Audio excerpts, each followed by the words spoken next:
Chers amis, bonjour. Chaussez vos bottes, mettez votre chapeau, nous vous emmenons aujourd'hui au Far West. C'est pas loin, c'est à 20 minutes du centre-ville de Liège. En effet, c'est sur les hauteurs de Chaudfontaine, en province de Liège, que se dresse Western City. C'est un lieu mythique pour les passionnés de western et qui existe depuis 1962. Ce lieu magique a évolué bien sûr avec le temps et aujourd'hui, chaque dimanche, de 14 à 19h30, il vous présente des shows de cow-boys, des danses indiennes, de la musique country, des démonstrations équestres, bref, de quoi satisfaire le plus difficile des amateurs du genre. Tout commence par la parade à laquelle participent tous les acteurs du show.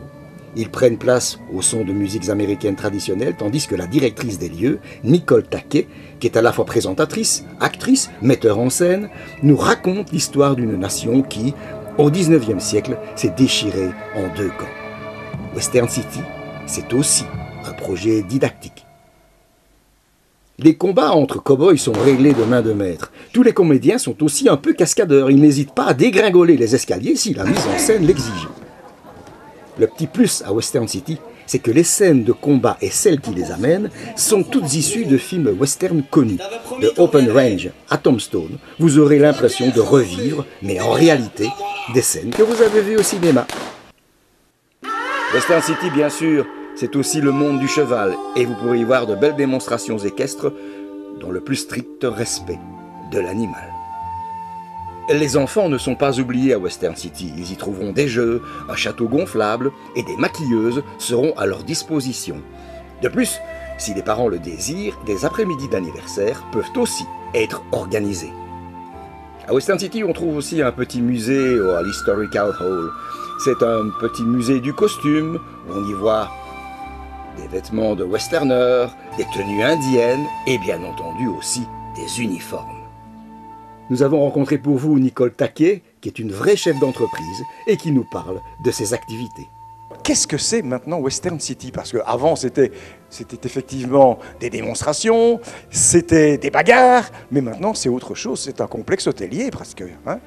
C'est une attraction touristique, puisqu'on a été reconnu attraction touristique en 2017, juste avant la catastrophe, évidemment. Et maintenant, nous avons des chambres d'hôtes aussi, à thème western. Donc, on a des gens qui viennent vraiment de partout. Vous parliez de catastrophe, c'est un incendie finalement vous avez eu. Et nous avons eu l'incendie, mais on s'en est remis et voilà. Je pense qu'on a encore été plus impacté par le Covid que par l'incendie. Ouais, c'est fort possible ça. Alors, qu'est-ce qu'on peut trouver chez vous? Voilà, je veux passer un week-end, je veux passer une semaine, est-ce que c'est possible et comment? Tout à fait, puisque vous avez les meublés de vacances avec des cuisines équipées. Donc vous venez avec votre valise, vous la déposez, vous avez tout ce qu'il faut à disposition. Ça, c'est dans les studios. C'est dans les meublés de vacances, oui. Mais vous avez aussi des chambres. Les chambres d'hôtes de luxe avec jacuzzi à l'intérieur et qui sont à thème western puisqu'il y a la mine d'or et il y a Monument Valley. 4 chambres à thème et qui n'ont rien à envier à celles présentées dans des parcs d'attractions prestigieux français bien connus, ainsi que 2 studios, sont ainsi accessibles à tous ceux qui voudraient passer un week-end, quelques jours de repos au Far West. À Western City, on n'a pas oublié les Indiens, on n'a pas oublié les victimes du massacre de Wounded Knee. Leur souvenir est entretenu par la présence d'un campement et par des acteurs qui ont appris la langue Lakota et qui interprètent leurs chants traditionnels en langue originale. Car à Western City, si on a le sens du détail, on a aussi le souci de la vérité historique.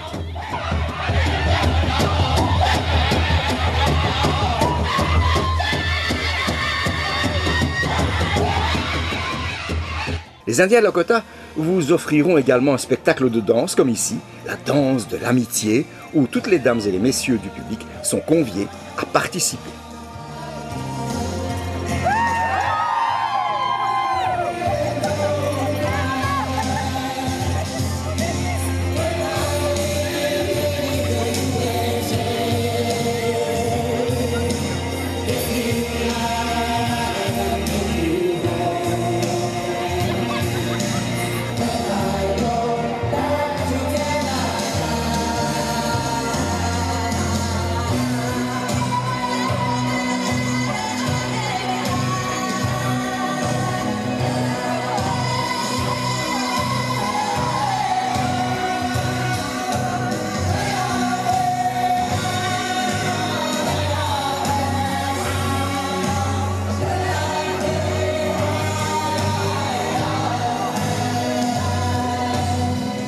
Alors, Western City, c'est bien sûr des cow-boys, mais c'est aussi des Indiens. On ne les a pas oubliés et c'est une façon de rendre hommage à ces Indiens, ces hommes qu'on a exploités bien souvent.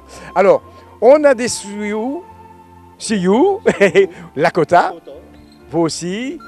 On a un Apache et puis aussi on a un Comanche. Vous voyez, la plupart des familles indiennes sont ici retrouvées. Alors, dites-moi, vous avez une santé de fer, on vient de vous voir danser, c'est fabuleux, vous êtes un sportif de haut niveau. Vous faites ça depuis longtemps? Ça fait 18 ans qu'on danse à peu près. Là. Donc, mais bon, on danse pas non plus tous les jours. Là, c'est notre première prestation qu'on a fait aujourd'hui. Donc les genoux sont un peu rouillés, mais ça ira mieux dans les jours à venir, dans les prestations à venir. En tout cas, ça vous concerne, mais ça vous concerne vous tous. Vous êtes des gens qui êtes allés jusqu'au bout de votre passion. Vous avez vécu ça, vous avez étudié. Et là, je me retourne vers vous. Vous êtes carrément allé chez les Lakota. Vous chantez en langue Lakota. Vous dansez aussi. C'est fabuleux, on dirait un vrai. Vous dansez très peu. Peut-être pas aussi fort que lui, mais... Alors, je ne danse plus trop. Je laisse les jeunes danser. Mais j'adore ça. C'est parce que je ne sais plus que je ne danse plus. Mais j'adore ça. Je les aide comme je peux. On fait nos costumes nous-mêmes aussi. Hein, ça il faut le dire aussi. Parce que le monsieur Pat, il parle. C'est une histoire de fou. Sur des petites perles de même pas 1 millimètre et qui sont toutes cousues une par une sur ses vêtements. Moi ici, ce que j'ai, c'est du piquant de porc épic. Ce sont des petits rubans comme ceci. Et il y en a quelques kilomètres hein, là-dessus. Vous imaginez, en fait, ça c'est aussi quelque chose que je voudrais dire. Oui, Western City, c'est d'un côté les passionnés, mais c'est aussi du véritable. Il y a pas de trucage. Il n'y a pas de trucage. Les gens sont avec des costumes traditionnels. Et ça... On ne les vend nulle part, ce costume-là. Hein. Ça ne se vend pas. Il faut la fabriquer soi-même. Chaque tenue, de toute manière, est personnalisée. Hein. C'est à la personnalité du danseur. Chaque danseur a ses motifs, ses couleurs. Donc, voilà. Et nous, on a eu la chance de réaliser notre rêve, d'aller danser plusieurs fois aux États-Unis avec les Amérindiens. Vous êtes allé aux États-Unis? Ah bah dites donc. Bah écoutez, moi je vous félicite pour tout ce que vous faites. Je ne saurais dire qu'une seule chose. Venez à Western City, vous allez voir du vrai. Et ça fait du bien aussi. On peut parler avec les gens peuvent venir nous trouver pour des renseignements ou n'importe pour quoi que ce soit. Vous imaginez aller boire un verre avec Geronimo? Et le temps est ouvert pour le public aussi. Hein. Oui, absolument. On a pu... Je voudrais dire une chose, c'est ce que les gens voient là, c'est ce qui se passe dans les pots aux États-Unis. C'est exactement, on fait les mêmes choses, à part qu'eux, ils sont 400 ou 500 à danser. Quoi. Mais sinon, nous, on est que 2, 3, avec Geisli, des fois Momo. Mais voilà, quoi. Ici, c'est du réel, c'est du vrai. Et on fait les choses à fond. Bravo et merci mes amis. Et c'est ici, à Western City, à Chaudfontaine.